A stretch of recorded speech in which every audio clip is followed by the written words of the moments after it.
3, 2, 1 action or 1, 2, 3 action? I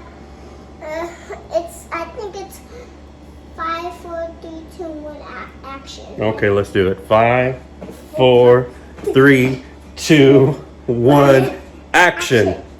Hey guys, today we put together a video of a bunch of clips we've had on the 52 Chevy. It's kind of the history of the car, where it came from, how I ended up with it, and the process we went through getting it ready for my son's wedding last month. It's home now. The weather's not cooperating, as you can see. We wanted to get more done to the 66, and it's a little chilly, wet, and just not gonna work. So yeah, that's what we're doing today. What do you say, Bubba? What? What do you say? I don't know. Oh, don't forget to subscribe and press that white button. Good job.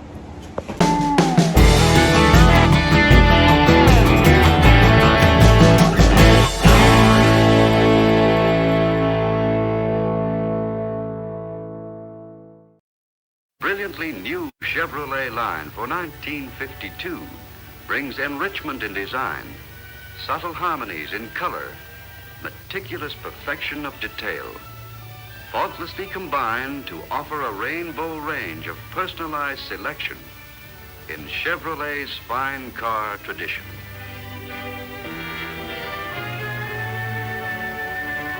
Yes, whatever Mr. and Mrs. America and their family want in motor car beauty and usefulness, they find in Chevrolet. In the Deluxe Styleline 4-door sedan, lots of room for the family and easy to get in and out.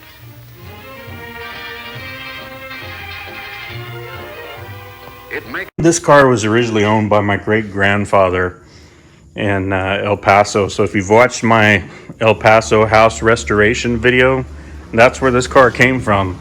He bought it brand new in El Paso in 1952. Ignore my mess. I've got a pile of stuff here that's going to El Paso this week. And yeah, it's just messy in general right now. But yeah, he bought this thing brand new in 1952. The story I was told by my grandfather is that he had to custom order it because all they had were the bright colors. You know, that was the time when they were moving to the reds and greens and yellows and all that stuff. So they didn't have a black one in stock. So he had to custom order it and wait a little bit of extra time for it. This was the last car he ever bought before he passed away. Great-grandfather was a streetcar driver in El Paso. And they just restored a bunch of the original street cars. Well, in the last 10 or 15 years, they've restored them and kind of modernized them. They took the original street cars that they'd been storing out in the desert by the airport, and they sent them off to another state, had them redone, painted similar to what they were back in the day, and then modernized, upgraded a little bit. And now they've got several of them running in downtown El Paso. So one of our last trips there, we actually had a chance to go and take a ride on the street cars, and it very well could have been one of the ones that my great-grandfather, the owner of this car, original owner, that he actually operated back in the day, which is pretty cool. So this car came from the house that we've been working on, and my goal is, my son Sean's getting married in November, so he wants to use it in his wedding. Similar to what my wife and I did when we were married. We had it in our wedding, and that's what we drove off in. And so he wants to do the same thing. And I said, well, you know, it's been parked for a couple of years. I haven't had time to touch it, and it's going to need some stuff. And he said he's determined to come help get it done.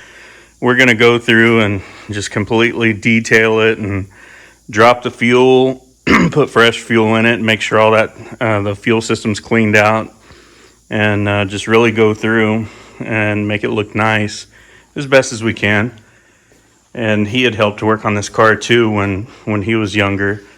So when I first got it, I think he had started his first year of school, or it may have been kindergarten, first grade. So he has a lot of memories with the car as well. He's 30 now. So when my great-grandfather passed away in 1973, he left the car to my grandfather. And my grandfather had no interest in cars. He just wasn't his thing, so he left it in the garage.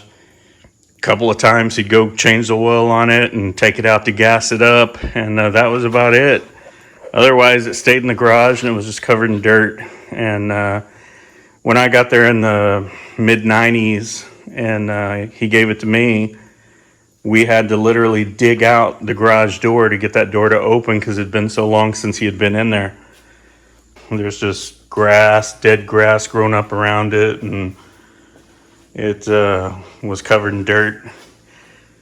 But since it's so dry in El Paso, we didn't have a rust issue.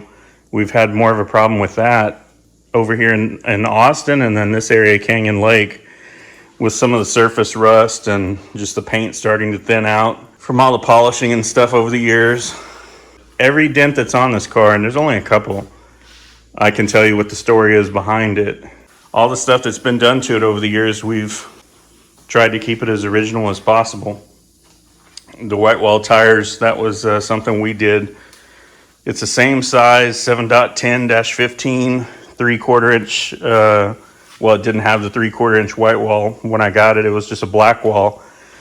But the only thing we added was buying the replacement tires, same exact ones from Coker Tire. And they're the bias ply, not radials like what we have today. And they just have that white wall on there. But we wanted the same brand and everything, Firestone. On the inside, we went through and had the seats reupholstered and the headliner redone, 15 years ago maybe. But I asked him to keep the original material under the seat. So all the original fabric is still under here. And same with the headliner. Underneath this headliner is the original headliner, which just had some spots in it, but it wasn't torn or anything. And the carpet, it didn't have carpet when I got it. It had a rubber floor mat that went all across the front and then the back. We went and found the period correct carpet, which is that loop nylon. And you'll see when you shut the door on this car, it is solid. It's completely metal. I mean, there's no plastic on this car. To this day, this thing still starts every time. So this car weighs 3,144 pounds. Back then in 1952, for 1 gallon of gas, it was only 20 cents. And this thing gets 20 miles per gallon at 50 miles per hour. And I think I mentioned already the price was $1,750. The average household income back then was $3,850. Jeez. One of the other things I've done over the years, wheel cylinders had started leaking.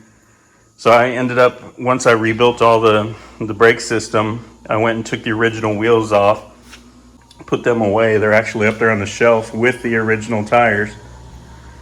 But I had these powder coated black and then cleaned up the hubcaps real good and repainted the little blue bow tie in the middle. The only thing I couldn't do, or haven't done yet, there used to be a pinstriping, a silver pinstripe that went all the way around the edge of the wheel. I believe the one in the trunk still has it on there. And one of these days I want to find somebody that can duplicate that for me. Yep. So you can see on the original wheel, it's got that pinstripe on there. I really want to do that again with these. And we've replaced these white walls. This will be the second set, actually. The first set was in the 90s, and then we did these back in 2016. And it's probably coming close time to do it again. It's 2022 now. Over the years, the only real mechanical stuff we've had to do, the engine is all original. I've never had any real issues with that. The transmission did have to be replaced, and we found the same exact one and replaced it with that. It's just a 3-speed transmission with a 3-on-the-tree shifter, if you're familiar with that. Kids nowadays, they never know what the heck that is or how to drive, a 3-speed standard on the column like that. The turn signals we added, it didn't have that. And it didn't come with stereo. It just had a radio delete plate when my great-grandfather had it. And my wife bought me a newer stereo that it's meant to look exactly like the original stereo. And I haven't finished wiring it up yet. But the buttons, everything looks like it's supposed to be there. And it'll play FM or AM radio stations, but it also links up, via Bluetooth to your cell phone, so you can listen to your current day music on your phone. And it's just got the one speaker mounted above the stereo, the same as it was, or it would have been if it had a stereo back in the day. As far as the charging system goes, it still has the original 6-volt charging system. I rebuilt the generator on it years and years ago. Replaced all the brushes and stuff like that. It's just part of keeping it all original. People say, oh, switch over to 12 volt. It's not hard. I mean, if I was going to go start changing stuff, I would have, dropped an LS motor in there and done all kinds of crazy stuff to it. I wanted it to stay the way it was, when my great-grandpa used to drive it back in El Paso in the early days. So I'd mentioned that my great-grandfather was a streetcar driver.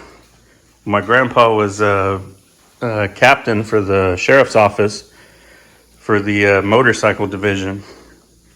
So he was there when my great-grandfather ordered this car.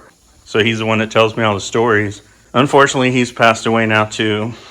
He was able to go to one car show that we won in the original class before he passed away.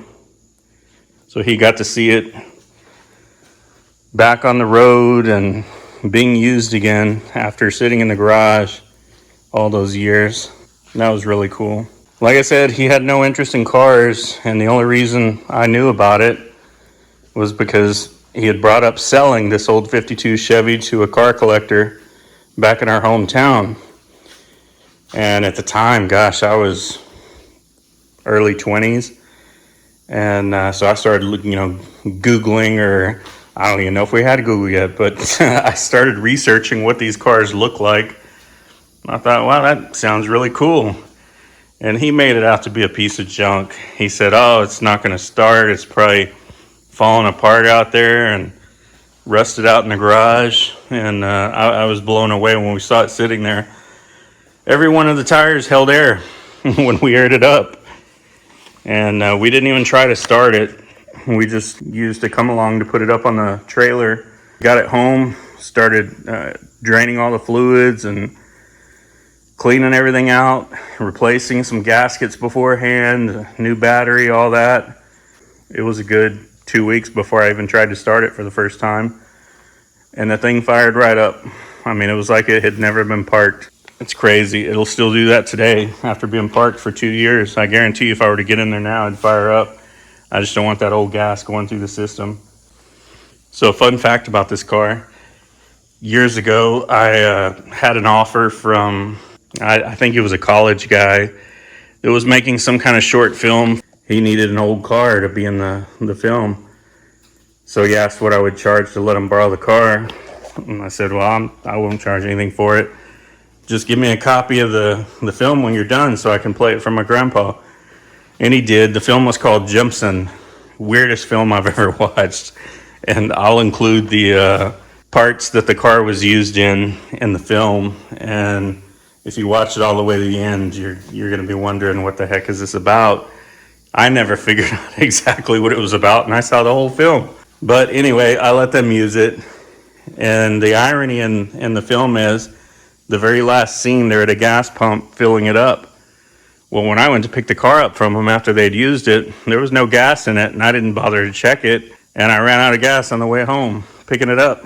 After watching the film and seeing that they were at a gas station and didn't really put gas in it, that was a little irritating.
I would like to speak to you about your father.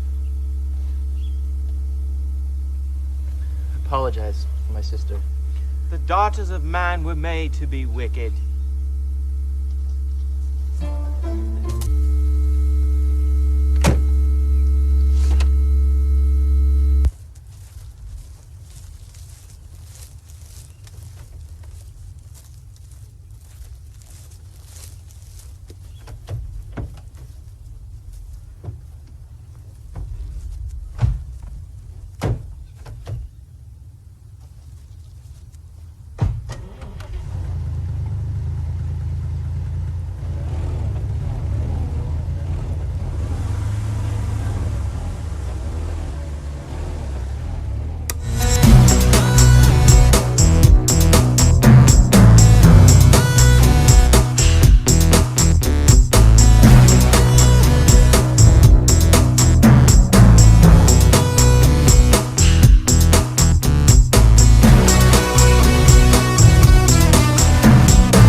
And it's been in a couple of magazine articles over the years. It was in Hemmings Motor News and some other stuff. So the other part of my goal, I'd mentioned that my son wanted to use it for his wedding. Once that's over, I'm going to put it on a trailer and take it back to El Paso. So we've got the other house over there where this car came from. The garage is still there, the same garage we took it out of. I'm going to take it back to El Paso and keep it in the garage there. I think that's going to ensure that it lasts, a lot longer than it would, over here where it's a lot more humid. And we'll use it whenever we're there visiting the house. Get to actually drive it on the streets that both my grandpa and his father drove it on back in the 50s. So I think that'd be really neat, and it'll be, something to look forward to every time we go down there. It doesn't have air conditioning. I mean, you've got the little vent windows, and they actually work pretty good. But in this Texas weather, it gets hot, and being a black car. So yeah, whenever we start working on it again, we'll go through, change all the fluids. I've got some new shocks we need to put on there. Some of the weather stripping needs to be replaced. And of course, a good cleaning and polishing. And I think I'm going to leave some of the bare spots, where the paint's come off over the years and where there's little bits of rust. I'm going to clean that rust off. And then we're just going to lock it in with boiled linseed oil. And it's kind of funny because now this look, with the rust coming through is kind of in style. So we'll just lock that in, preserve it so it doesn't rust anymore. One mistake I made on this car, back in the early days of my ownership, when I started my company, I had my original company logo on the door in white vinyl. And I would use it for when we'd have a job fair or something like that. We'd park it out front. I left it on there for about a year and then decided, I'm going to take it off. I never have been able to get the color to match where it used to be and where that adhesive was for so long. I regret doing that. I've tried everything. Nothing has worked. All right, here we are back at the 52 Chevy. It's a few days later, and we started on it this past Thursday and spent about 4 hours doing a lot of odds and ends, my older son, Sean, and I. This wheel is still off. We did all the shocks. This shock was missing the bushings and the little cups that are supposed to come with the box. In the box, they weren't there. So I ordered those. That'll wrap up the shocks. We drained the fuel. And I forgot that we had put stable in the fuel, an additive for when you're storing a vehicle. Totally forgot about it until Sean reminded me. So this fuel, even though it was 2 years old, when it came out, it really didn't smell bad at all. So that's great. But either way, we went and cleaned out fuel line, carburetor, and all that stuff. I need to go get some fresh gas for it. And I'm waiting on a new thermostat, new fuel filter to come in. And we're trying to go back with more, original type stuff instead of this, gunky little plastic one.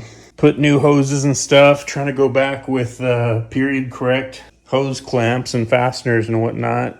We have a new 6-volt battery ready to go in.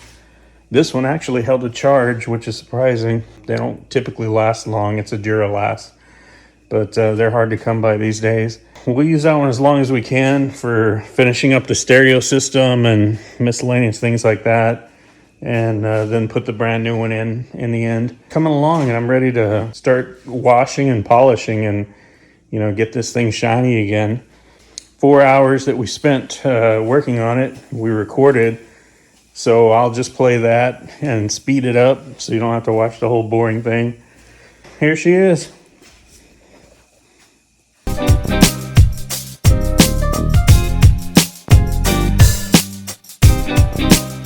I can't do nothing with you.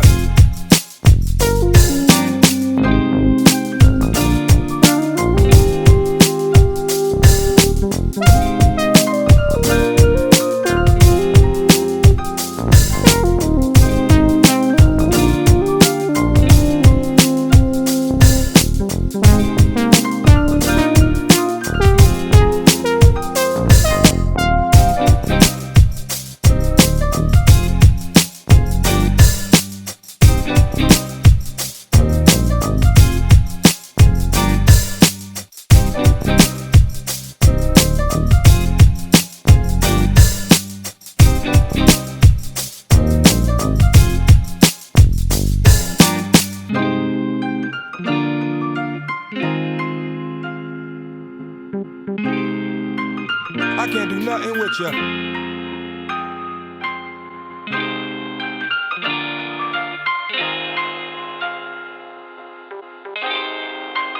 I can't do nothing with you.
fuel filters for this car.